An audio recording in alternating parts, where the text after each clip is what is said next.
अस्सलामुअलैकुम। तो आज की इस वीडियो में मैं बात करने वाला हूँ हब पावर कंपनी के हवाले से, जो कि पाकिस्तान की लार्जेस्ट पावर प्रोड्यूसर है। बाकी इसके आज हम रिजल्ट देखेंगे, इनके हाफ ईयर के रिजल्ट्स कैसा है और क्या हमें अभी इस कंपनी को होल्ड रखना चाहिए, इसमें इन्वेस्ट करना चाहिए या फिर इससे एग्जिट ले लेनी चाहिए। लेकिन वीडियो में आगे बढ़ने से पहले अगर आपने मेरे इस चैनल को सब्सक्राइब नहीं करा है तो चैनल को सब्सक्राइब करके वीडियो को लाइक कर दें। इसके अलावा मैंने एक व्हाट्सएप ग्रुप भी बनाया है, उसका भी मैं लिंक डिस्क्रिप्शन में दे दूंगा। आप लिंक पर क्लिक करके उसको भी ज्वाइन कर सकते हैं। तो चलें बिना किसी देरी के वीडियो शुरू करते हैं। आपको की करंट प्राइस देख लें तो ये 131.83 पर ट्रेड कर रहा है। इसका अगर एक साल का रिटर्न देख लें तो 17% का इसका एक साल का रिटर्न है। इतना ज़्यादा इसका रिटर्न इसलिए नहीं क्योंकि जो इनके बेस प्लांट का जो कॉन्ट्रैक्ट था वो गवर्नमेंट ऑफ पाकिस्तान ने टर्मिनेट कर दिया था। पहले ये देखें तो 60 पे था, उसके बाद जैसे इनका कॉन्ट्रैक्ट खत्म हुआ है डायरेक्ट गिर के 100 पर आया और फिर ये आहिस्ता आहिस्ता बढ़ के 130 पर ट्रेड कर रहा है। पीई रेशियो देख लें यानी प्राइस टू अर्निंग रेशियो, तो 4.55 का इसका प्राइस टू अर्निंग रेशियो है। अच्छा, गवर्नमेंट ऑफ पाकिस्तान ने इनका पावर प्लांट का कॉन्ट्रैक्ट इसलिए एक्सपायर करा है क्योंकि पाकिस्तान में जो है बिजली की प्रोडक्शन काफ़ी ज़्यादा थी कैपेसिटी, लेकिन उसके हिसाब से जो डिमांड थी वो काफ़ी ज़्यादा कम थी, जिसकी वजह से जो इन पावर प्लांट से इनको कैपेसिटी पेमेंट जारी थी और वो कैपेसिटी पेमेंट इतनी ज़्यादा हो गई थी कि अब ना ही आवाम और ना ही इंडस्ट्री उस कीमत पर बिजली खरीद सकते थे। तो गवर्नमेंट ऑफ पाकिस्तान ने ये करा कि वो पावर प्लांट्स जो कि ऑयल से बिजली बना रहे हैं और काफ़ी महंगी बिजली बना रहे हैं, उनके जो है पावर परचेजिंग एग्रीमेंट ख़त्म कर दिए गए और जो जिनके यानी पावर परचेजिंग एग्रीमेंट करीबी थे, 5-10 साल रह गए थे, उनके पावर परचेजिंग एग्रीमेंट खत्म कर दिए गए। बाकी है इनके अलावा 3 और कंपनीज के भी जो है पावर परचेजिंग एग्रीमेंट खत्म करे गए, सिर्फ ये वाहिद कंपनी नहीं थी। और इनका जो है बेस प्लांट पे लोग काफ़ी ज़्यादा रिलाई करते थे इनकी प्रॉफिटेबिलिटी, तो उसके खत्म होने के बाद इनकी प्रॉफिटेबिलिटी जो है काफ़ी ज़्यादा अफेक्ट हुई है।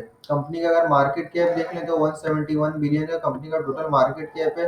1.2 बिलियन कंपनी के टोटल नंबर ऑफ शेयर्स हैं। 972 मिलियन कंपनी के फ्री फ्लोट शेयर्स हैं। फ्री फ्लोट परसेंटेज जो है 75% है कंपनी के। यहाँ से हम आगे फाइनेंशियल्स देखते हैं। पहले इसके हम आगे एनुअल्स देख लेते हैं कि पिछले 4 साल में कंपनी ने कैसा परफॉर्म करा। तो साल 2021 में कंपनी के 21 बिलियन का प्रॉफिट था और 16.52 का ईपीएस। साल 2022 में 21 बिलियन का प्रॉफिट और 16.23 का ईपीएस। साल 2023 में 30 बिलियन का प्रॉफिट और 23.85 का ईपीएस। साल 2024 में 33 बिलियन का प्रॉफिट और 26.12 का ईपीएस। यानी ये कंपनी कि जो है प्रॉफिटेबिलिटी आहिस्ता आहिस्ता बढ़ रही है, इंक्रीज हो रही थी पिछले 4 सालों में। बाकी ये कंपनी डिविडेंड के हवाले से काफ़ी ज़्यादा अच्छी कंपनी है क्योंकि ये अपने इन्वेस्टर को काफ़ी अच्छा डिविडेंड देते हैं और जो लोग डिविडेंड के लिए इन्वेस्ट करते हैं उनके पोर्टफोलियो में ये कंपनी ज़रूर होती है। क्योंकि कंपनी का मैं डिविडेंड पे आउट दिखा दूँ ना तो साल 2021 में इन्होंने ₹5 दिया, फिर साल 2022 में ₹6.5, फिर ₹15, फिर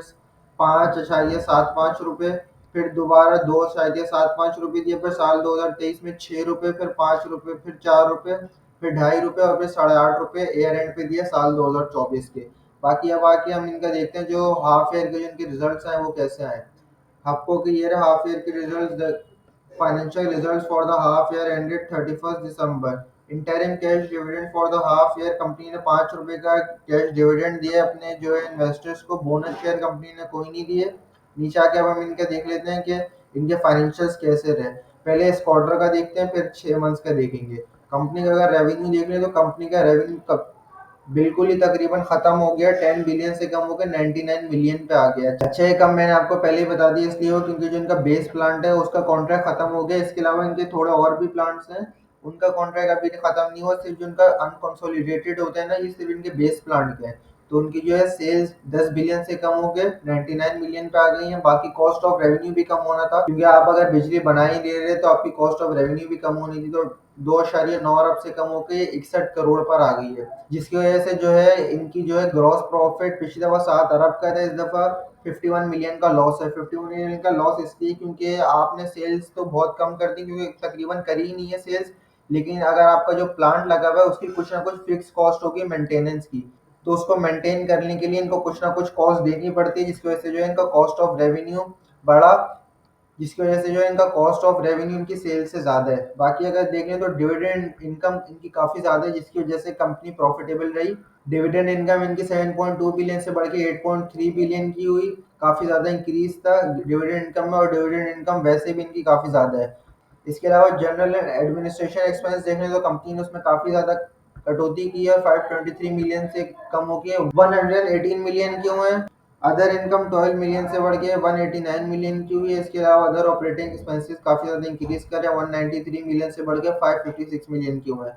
कंपनी का प्रॉफिट फ्रॉम ऑपरेशंस देख लें तो काफी ज्यादा कम हो गया, तकरीबन 60% तक इनका प्रॉफिट फ्रॉम ऑपरेशंस कम हुआ है, 13.6 बिलियन से कम हो गया 7.3 बिलियन का।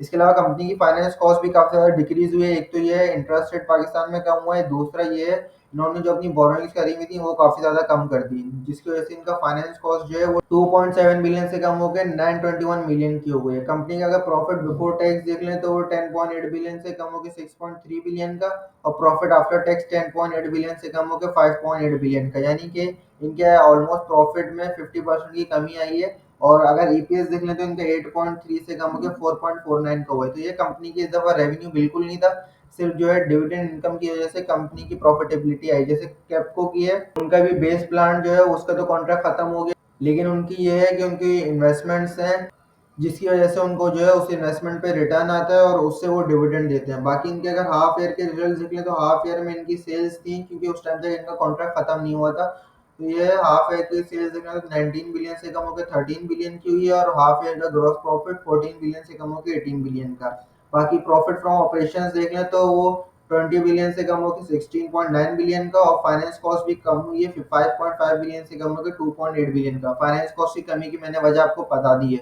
बाकी प्रॉफिट बिफोर टैक्स देखें तो 14.9 बिलियन से कम हो गया 14.1 बिलियन का, और प्रॉफिट आफ्टर टैक्स 14.9 बिलियन से कम हो गया 13.6 बिलियन का। अच्छा, हाफ ईयर में तो आपको लग रहा होगा कि इतनी ज्यादा कमी नहीं है, लेकिन अगर आप सिर्फ इनके इस क्वार्टर के परफॉर्मेंस देखें ना तो आपको अंदाजा होगा कि इनका प्रॉफिट जो है काफी ज्यादा कम हो गया।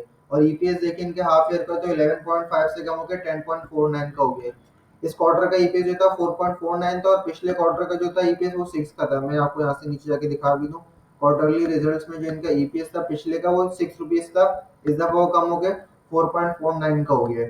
लेकिन ये है कंपनी अपने आप को आहिस्ता आहिस्ता डाइवर्सिफाई भी कर रही है। इन्होंने ईवी चार्जिंग स्टेशन के भी बिजनेस में जा रहे हैं, क्योंकि ये एक्सपेक्ट ये करा जा रहा है कि पाकिस्तान में आने वाले टाइम में ईवी का काफी ज्यादा रुझान होगा, तो ये ईवी चार्जिंग स्टेशन के बिजनेस में हब पावर कंपनी जा रही है। इसके अलावा इन्होंने अपनी सब्सिडरी बनाई है मेगा मोटर्स के नाम से, जो कि बीवाईडी के साथ मिलकर पाकिस्तान में इलेक्ट्रिक कार लॉन्च करेगी। और बीवाईडी जो है चाइना की ब्रांड है, पिछले साल दुनिया के सबसे ज्यादा इलेक्ट्रिक व्हीकल्स बीवाईडी ने सेल करे थे, टेस्ला से भी ज्यादा। तो ये है कंपनी का पावर का बिजनेस तो आहिस्ता आहिस्ता कम हो रहा है, लेकिन कंपनी अपने आप को डाइवर्सिफाई कर रही है और शिफ्ट कर रही है ऑटोमोबाइल के बिजनेस में। लेकिन मेरे ख्याल से फिर भी इनकी प्रॉफिटेबिलिटी इतनी ज़्यादा इंक्रीज नहीं कर सकती। लेकिन अगर आपको इसमें कंपनी में इन्वेस्ट करना है तो आप डिविडेंड के लिए कर सकते हैं, क्योंकि ये कंपनी की मेरे ख्याल से इतनी ज़्यादा प्रॉफिटेबिलिटी, आप जो इसको मल्टी बैगर स्टॉक नहीं कह सकते हैं, ये है आपको रेगुलर डिविडेंड देती रहेगी। अगर इनकी प्रॉफिटेबिलिटी मेंटेन रही, 4-5 का ईपीएस मेंटेन रहा, तो ये आपको ये साल का 20 से 22 रुपए तक डिविडेंड दे सकती है। इसके अलावा मेरे ख्याल से कंपनी से ज़्यादा एक्सपेक्टेशन नहीं करनी चाहिए। बाकी उम्मीद है आपको हमारी ये वीडियो अच्छी लगी होगी, और ऐसी मजीद वीडियोस देखने के लिए चैनल को सब्सक्राइब करके वीडियो को लाइक करें।